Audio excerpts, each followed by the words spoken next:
Jumpa lagi dalam acara Perspektif Adiputra, channel yang secara khusus mengulas tentang review buku-buku teologi, sekaligus buku-buku umum yang tentu buku-buku yang saya telah koleksi dalam perpustakaan pribadi saya. Buku-buku tersebut juga sudah saya baca, sudah saya pelajari, sehingga pada setiap kesempatan saya akan mereviewnya kepada Bapak Ibu, saudara-saudara pendengar sekalian. Nah, pada kesempatan kali ini saya akan mereview satu buku. Buku ini sangat baik dari sisi isi maupun juga dari layout, juga saya perhatikan juga sangat baik. Dan termasuk penulis yang menulis buku ini juga merupakan penulis yang sangat terkenal dalam studi teologi, khususnya Perjanjian Baru. Jadi buku yang akan saya review pada kesempatan ini adalah buku yang berjudul Siapakah Allah Itu? Siapakah Allah Itu? Ditulis oleh Richard Bauckham, seorang ahli Perjanjian Baru yang tentu kalau kita sudah terbiasa dengan studi Perjanjian Baru, maka pasti kita akan selalu merujuk kepada buku-buku atau tulisan-tulisan dari Bauckham ini. Buku Siapakah Allah Itu merupakan terjemahan dari buku Bauckham yang berjudul dalam versi aslinya itu, atau dalam versi Inggrisnya itu Who is God? Who is God? Dan kemudian diterjemahkan oleh Literatur Perkantas ke dalam bahasa Indonesia dan diterbitkan pada tahun 2021. Buku ini sebenarnya nggak terlalu tebal, dari jumlah halaman ini hanya sekitar 144 halaman, tetapi isinya sangat padat. Uraian Bauckham tentang Allah, tentang penyataan Allah, tentang nama-nama Allah, tentang sifat-sifat Allah, karakter Allah itu sangat padat, dan dengan bukti-bukti Alkitab yang sangat luar biasa dalam pemaparan Bauckham, baik dari bukti dalam Perjanjian Lama maupun dalam Perjanjian Baru. Nah, itulah sebabnya, itulah alasan saya menjadikan buku ini sebagai salah satu buku wajib yang harus dibaca oleh mahasiswa yang ikut kelas doktrin Allah dan doktrin Alkitab yang saya ajar di Sekolah Tinggi Teologi Pelita Dunia. Ini menjadi buku wajib karena memang setelah saya membaca buku ini, ternyata isinya sangat banyak memberikan informasi-informasi tentang Allah secara khusus yang didasarkan dari pernyataan dalam Alkitab.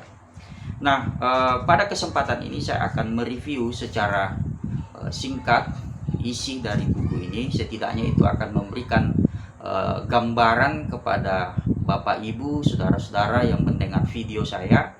Dan kemudian apabila Bapak Ibu berminat untuk memiliki buku ini, mungkin bisa langsung menghubungi penerbit, yaitu Literatur Perkantas. Saya pikir ini masih ada di penerbit, karena saya juga baru membeli buku ini mungkin 1 bulan yang lalu. Saya memesannya lewat lewat toko online, dan kemudian saya bisa mendapatkan, dan ketika saya membacanya saya sangat banyak diberikan informasi secara khusus tentang Allah dan penyataan Allah di dalam Alkitab.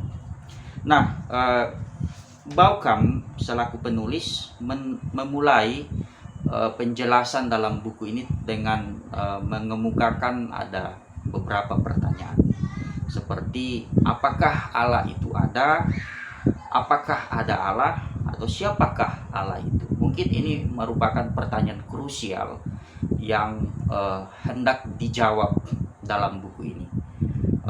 Itulah sebabnya dalam bagian pendahuluan Bauckham kemudian memberikan semacam kesimpulan awal.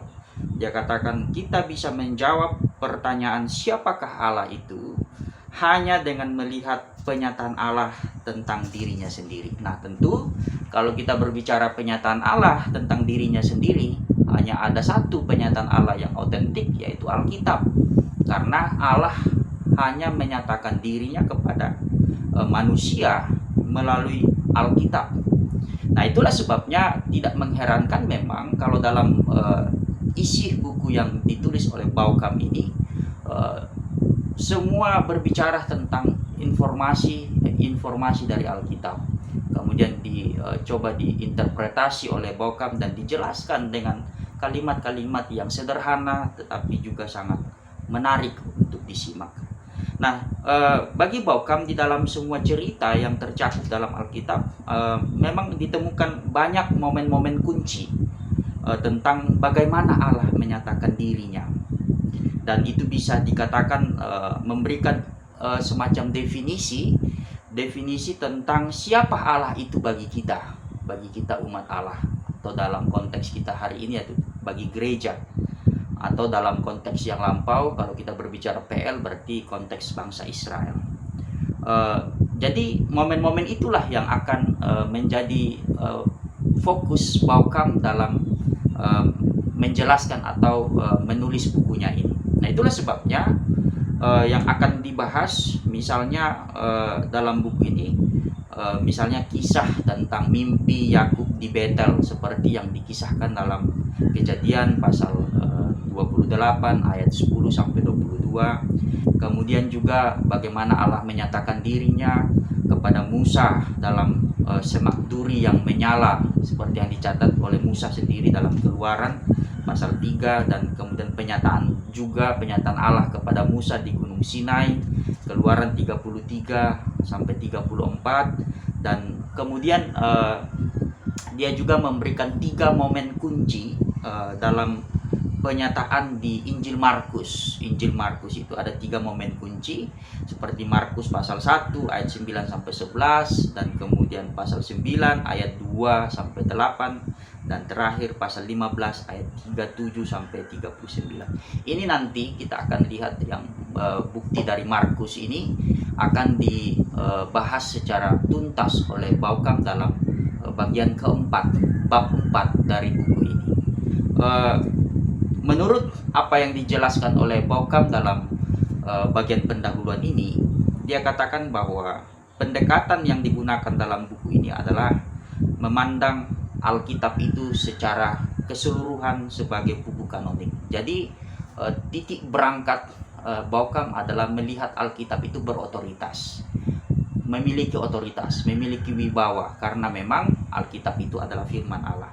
Nah, itulah sebabnya di sini Bauckham tidak membahas rekonstruksi historis yang ada di belakang di sekitar teks yang nanti akan dia kemukakan dalam buku kecil ini. Meskipun hal tersebut sebetulnya menjadi minat Bauckham juga, karena memang beliau juga ahli dalam bidang itu. Tetapi dalam buku ini dia memberikan perhatian secara khusus terhadap teks-teks yang ada yang telah dijelaskan tadi, yang saya sudah jelaskan tadi, untuk mengemukakan atau menegaskan tentang Allah yang menyatakan dirinya kepada kita. Nah, selain itu penulis atau Richard Bauckham juga mencoba memperlihatkan kepada para pembaca bahwa apa yang ada dalam Alkitab terkait dengan identitas Allah itu konsisten baik dalam perjanjian lama maupun dalam perjanjian baru. Nah, itu kira-kira yang menjadi hal yang dikemukakan atau yang dijelaskan oleh Bauckham pada bagian pendahuluan dari bukunya ini. Kemudian kita akan masuk pada bagian pertama dari buku ini yang berjudul Penyataan Kehadiran Ilahi. Dalam bagian ini Bauckham banyak mengulas tentang bagaimana pertemuan Yakub dengan Allah di satu tempat seperti yang dikisahkan di Kejadian 28 ayat 10 sampai 22. Tempat itu kemudian dikenal dengan sebutan Betel, karena memang disitulah Yakub pertama kali melihat Allah. Dia menjelaskan uraian itu secara baik, secara biblika dan teologis yang sangat baik, dan kemudian dia melanjutkan tentang bagaimana memahami kehadiran Allah. Jadi berangkat dari kisah yang ada di Betel itu, bagaimana Yakub berjumpa dengan Allah, terutama juga dalam mimpi Yakub itu. Kemudian dia menegaskan tentang bagaimana memahami kehadiran Allah. Jadi bagi bagi Baukam sendiri, berdasarkan apa yang dia uraikan dalam buku ini, dia memberikan semacam satu kesimpulan bahwa kehadiran Allah itu personal dan aktif. Jadi dia bersifat personal dan juga aktif. Bahkan itulah sebabnya dalam banyak informasi dari kitab-kitab Perjanjian Lama, kita menemukan bahwa memang Allah itu aktif menyatakan dirinya kepada umatnya atau kepada manusia, baik yang bersifat personal maupun juga yang bersifat satu komunal atau satu komunitas, satu bangsa. Bahkan kalau kita baca juga dalam Mazmur 139 ayat 7 sampai 10 yang juga dikutip oleh Baukam dalam buku ini, dalam bagian pertama ini, itu di situ juga menjadi satu petunjuk yang menegaskan bahwa tentang Allah yang maha hadir itu, atau kemahahadiran Allah, yang mau menegaskan juga bahwa Allah itu selalu menyatakan dirinya kepada manusia. Bahkan kalau dalam Perjanjian Lama juga kita sering melihat bagaimana Allah menyatakan dirinya dalam bentuk teofani yang kita kenal dengan istilah itu, dan juga bisa juga dalam mimpi atau dalam penglihatan, atau juga seperti yang dialami oleh Elia yang dalam bentuk angin sepoi-sepoi ya, yang dikemukakan dalam 1 Raja-Raja pasal 19. Itu juga menjadi bentuk kehadiran Allah. Nah, selanjutnya Baukam menjelaskan tentang kehadiran Allah yang menyertai secara statis. Jadi pada bagian ini sebenarnya juga berangkat dari pemahaman bagaimana Yakub berjumpa dengan Allah di Betel. Jadi dia kemudian melihat ada dua aspek yang mau ditekankan di situ. Jadi bagi Baukam, pengalaman tentang kehadiran Allah yang menyertai kita atau menyertai umat Allah di satu tempat telah membuat kemudian kita memahami tentang kehadiran Allah itu akan terus menyertai kita kemanapun kita pergi. Jadi dia akan terus menyertai kita, sekalipun mungkin itu diawali dengan satu momen, di mana di momen itulah kemudian membuat adanya satu keyakinan dalam diri kita bahwa Allah akan terus menyertai kita. Hal inilah yang menurut Baukam juga dialami oleh Yakub ketika dia berjumpa dengan Allah di Betel. Selanjutnya Yakub terus merasakan bagaimana Allah itu akan terus menyertai dia bersama-sama dengan Yakub, sehingga Yakub menjadi semacam ada motivasi tambahan dalam dirinya untuk terus yakin bahwa Tuhan ada bersama-sama dengan dia. Nah, kemudian dia juga menjelaskan pada bagian pertama ini tentang istilah Immanuel. Immanuel yang sebenarnya muncul dalam kitab Yesaya, dan kemudian nanti dalam Perjanjian Baru, khususnya dalam Injil Matius juga, kemudian penulis Injil Matius mengkaitkannya dengan Yesus yang kemudian kita kenal sebagai Allah yang Immanuel, karena pada masa kelahiran Yesus itu ditandai sebagai dengan ungkapan Immanuel itu. Jadi dalam konteks ini kemudian Baukam mengaitkan itu antara Immanuel dalam Yesaya, nubuat Nabi Yesaya, dan kemudian digenapi dalam tulisan Injil Matius itu. Nah, yang menarik pada bagian ini menurut saya ketika Baukam kemudian menjelaskan tentang Yesus sebagai anak tangga dalam mimpi Yakub. Nah, ini juga satu bentuk pemahaman biblika yang sangat baik dari Baukam. Bagaimana dia bisa mengelaborasi kajiannya terhadap teks dalam Kejadian tadi yang berbicara tentang mimpi Yakub di Betel, dan kemudian dia melihat bahwa di situ jelas ada hubungannya dengan Yesus yang nanti kita kemudian mengenalnya dalam Perjanjian Baru. Nah, kemudian Yesus sebagai tabernakel baru dan bait Allah baru, ini juga merupakan satu pemahaman yang luar biasa dalam buku ini, karena kemudian Baukam bisa melihat bahwa Yesus itu merupakan tabernakel baru atau bait Allah baru. Kalau dalam Perjanjian Lama jelas itu merujuk kepada bait Allah, di mana mereka atau umat Allah atau bangsa Israel bisa bersekutu dengan Allah, bisa datang menyampaikan kurban kepada Allah. Tetapi kemudian dalam pemahaman Baukam dalam konteks Perjanjian Baru itu kemudian ternyata tergenapi atau merujuk kepada Yesus itu sendiri. Dan pada bagian ini, bagian pertama ini, Baukam menutupnya dengan suatu bagian yang berbicara tentang Allah menyertai kita pada akhir zaman. Nah, tentu ini suatu ulasan yang sangat baik menurut saya. Nah, kemudian pada bagian kedua, Baukam kemudian menjelaskan tentang penyataan nama ilahi. Jadi ini juga merupakan penjelasan yang sangat baik. Kemudian dia menjelaskan tentang bagaimana Allah memperkenalkan dirinya pertama kali kepada Musa mulai dari peristiwa semak duri yang menyala, dan kemudian dia juga mengutip Keluaran pasal 3 ayat 14 ketika Allah pertama kali atau Yahweh pertama kali memperkenalkan dirinya kepada Musa, aku adalah aku, yang kemudian menjadi suatu hal yang bisa disejajarkan dengan ungkapan Yesus dalam kitab Injil ketika Yesus mengatakan aku adalah, maka itu juga secara etimologis atau secara tata bahasa itu bisa merujuk kepada aku adalah aku dalam konteks Ibrani dalam perjanjian lama. Nah, kemudian masih pada bagian yang kedua ini ada satu subjudul pada bagian ini yang kemudian menjadi satu pertanyaan menurut saya, dan memang Baukam juga menulisnya dalam rumusan pertanyaan. Dia katakan begini, sebuah nama Allah untuk semua orang. Jadi apakah nama Allah itu diperuntukkan hanya untuk bangsa Israel saja atau semua bangsa atau semua manusia?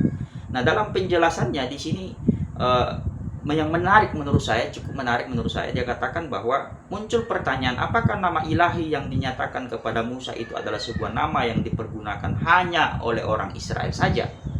Jadi orang-orang Kristen memang sering menganggapnya demikian. Jadi kita kadang-kadang menganggap bahwa nama Allah itu hanya diperuntukkan kepada bangsa tertentu saja. Tetapi menurut Baukam dia katakan, akan tetapi kita perlu mengingat bahwa Allah tidak membuat dirinya sendiri sebagai Allah Israel demi kepentingan Israel saja. Ia menjadi Allah Israel agar dengan demikian ia menjadi Allah semua bangsa. Ini menarik menurut saya, tapi ini yang kemudian dijelaskan dalam bagian ini. Nah, setelah itu dia kemudian menjelaskan satu topik yang berbicara tidak melafazkan nama itu. Jadi kemudian kita mengenal bahwa orang Israel kemudian tidak dengan sembarangan mengucapkan nama Yahweh, itu seringkali diganti dengan Adonai. Nah, tentu banyak spekulasi-spekulasi yang muncul, tetapi hal yang paling logis menjadi alasan mengapa mereka tidak mengucapkan nama itu karena berdasarkan hukum ketiga dalam 10 perintah itu, 10 hukum Taurat itu, yaitu jangan menyebut nama Tuhan Allahmu dengan sembarangan. Ini hal yang paling logis menjadi alasan mengapa mereka tidak mengucapkan nama itu. Nah, kemudian kita melihat bahwa dalam konteks perjanjian baru kita mengenal ada nama Kyrios atau Kurios yang bisa disejajarkan dengan istilah Adonai itu. Dan Kurios itu sendiri seringkali dialamatkan juga kepada Yesus yang kemudian dikenal dalam perjanjian baru. Nah, hal itu nanti juga terkait dengan judul yang dikemukakan atau yang dijelaskan oleh Baukam berikutnya yang dalam buku ini yang berjudul Yesus dan Nama Ilahi. Jadi itu dijelaskan secara tuntas oleh Baukam. Nah, selanjutnya kemudian Baukam juga menjelaskan Yesus Tuhan. Ya, ini penjelasan Baukam yang sangat detail tentang istilah Kyrios itu. Dan kemudian dia memberikan satu kesimpulan di akhir bagian kedua ini dengan menegaskan bahwa dengan memberikan namanya kepada Yesus, maka Allah menunjukkan bahwa di dalam Yesuslah ia membuat dirinya sendiri menjadi dapat dikenal dan dijumpai oleh semua orang. Ini menarik karena justru dari penegasan ini mau menegaskan bahwa hanya melalui Yesuslah kita bisa mengenal dan berjumpa dengan Allah yang sejati itu. Jadi tanpa melalui Yesus kita tidak mungkin akan berjumpa dengan Allah yang sejati. Nah, ini yang disimpulkan oleh Baukam dalam bagian kedua. Nah, bagian ketiga buku ini yaitu penyataan karakter ilahi. Apa saja yang menjadi karakter ilahi? Nah, dalam bab ini atau bab yang ketiga ini, Baukam memberikan ada beberapa yang menjadi karakter ilahi, yaitu Allah yang penyayang, Allah yang pengasih, Allah yang panjang sabar, Allah yang berlimpah kasih setia, dan Allah yang terus mengampuni. Nah, yang menarik karena pada bagian ini dia kemudian mengulas kisah yang dialami oleh Nabi Yoel dengan Nabi Yunus. Kalau kita melihat kisah ini, jelas bahwa pada kisah Yoel dan Yunus sama-sama menggunakan satu versi tertentu mengenai deskripsi karakter Allah, dengan memberi penekanan bahwa Allah itu pengasih dan penyayang, dan menyatakan bahwa dalam kasih sayangnya ia dapat membatalkan hukuman yang ia sudah beritakan. Itu menarik karena itu juga jelas kalau kita lihat dalam kisah Nabi Yunus, bagaimana kemudian ketika Nabi Yunus menginjili orang Niniwe, akhirnya kemudian mereka bertobat dan kemudian Allah tidak jadi menghukum mereka. Dan hal itulah yang kemudian membuat Yunus merasa sakit hati kepada Tuhan. Dia melihat bahwa ada yang lain, harusnya orang Niniwe ini dihancurkan, dibinasakan, tetapi ternyata ketika mereka bertobat Allah tidak jadi menghukum mereka. Dan kemudian Baukam juga mengulas tentang Mazmur 145. Sekali lagi pada Mazmur ini juga menegaskan bahwa Allah itu pengasih dan penyayang. Dan kemudian nanti pada pembahasan berikutnya pada bab ketiga ini, Baukam melihat bahwa karakter Allah itu jelas terlihat, jelas nampak dalam pribadi Yesus. Bagaimana Yesus yang menunjukkan bahwa Allah itu pengasih dan penyayang. Dan berikutnya yang merupakan bab terakhir dari buku ini, yaitu bagian keempat, yaitu penyataan tentang Tritunggal. Disinilah Baukam menjelaskan tentang 3 kunci atau 3 kisah kunci dalam Injil Markus. Pertama yaitu kisah tentang bagaimana ada suara dari surga yang menegaskan tentang keilahian Yesus ketika Yesus dibaptis. Dan kisah yang kedua yaitu tentang bagaimana Yesus dimuliakan di atas gunung, dan ketika itu ada muncul Elia dan Musa, dan sekali lagi ada suara dari surga yang menegaskan tentang keilahian Yesus. Dan kisah yang ketiga yaitu kisah penyaliban, ketika Yesus kemudian disalibkan, dan ada semacam pengakuan dari seorang kepala pasukan, dan itu kemudian menjadi satu hal yang dalam pernyataan kepala pasukan itu seperti yang dicatat dalam Markus 15 ayat 39 atau ya 39, dia katakan sungguh orang ini anak Allah. Ini juga menunjukkan tentang keilahian Yesus. Nah, pada pembahasan tentang, saya akan langsung kepada kisah Yesus dimuliakan di atas gunung itu, karena itu yang menurut saya ada hal yang menarik yang dikemukakan Baukam dalam buku ini. Ada pertanyaan begini dalam buku Baukam ini. Dia katakan, mengapa harus Musa dan Elia? Menurut Baukam, makna utama di sini adalah Yesus ternyata tidak berada dalam kategori yang sama dengan Musa dan Elia. Jadi Yesus ada di atas dari Musa dan Elia. Padahal Musa dan Elia ini adalah nabi yang sangat terkemuka dalam konteks bangsa Israel. Tetapi dalam kisah Yesus dimuliakan di atas gunung, Allah mau menempatkan Yesus lebih tinggi dari Musa dan Elia. Artinya Yesus sangat berbeda dengan mereka. Nah, itulah sebabnya ketika dikisahkan bahwa Musa dan Elia menampakkan diri, dan akhirnya kelihatan oleh 3 murid bahwa ada 3 orang yang ada di atas gunung itu. Kemudian muncul suara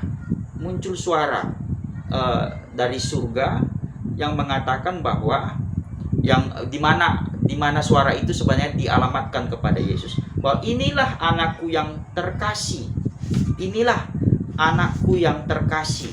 Itu yang dikatakan oleh suara itu. Kemudian dengarkanlah dia, kan itu yang ditegaskan ya, ditegaskan bahwa inilah anakku yang terkasih, dengarkanlah dia. Artinya bahwa apa yang dikatakan oleh Bapa dari surga itu mau menegaskan bahwa Yesus ini tidak sama dengan Musa dan Elia. Sekalipun dalam tradisi atau dalam konteks orang Israel, Musa dan Elia itu cukup mulia, tetapi yang bisa didengar, yang lebih istimewa, yang lebih mulia dari situ adalah Yesus, karena dia adalah anak Allah.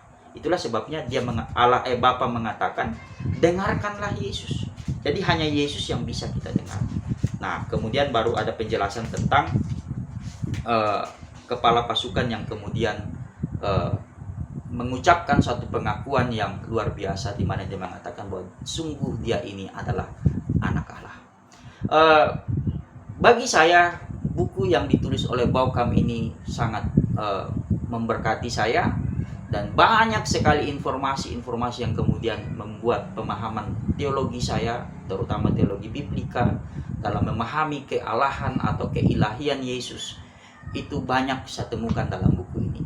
Saya sangat menyarankan Bapak Ibu untuk membaca buku ini, supaya Bapak Ibu bisa memahami siapa Yesus dan seperti apa Allah itu dalam karakternya, supaya kita bisa semakin bisa bertumbuh dalam pengenalan akan Allah yang benar.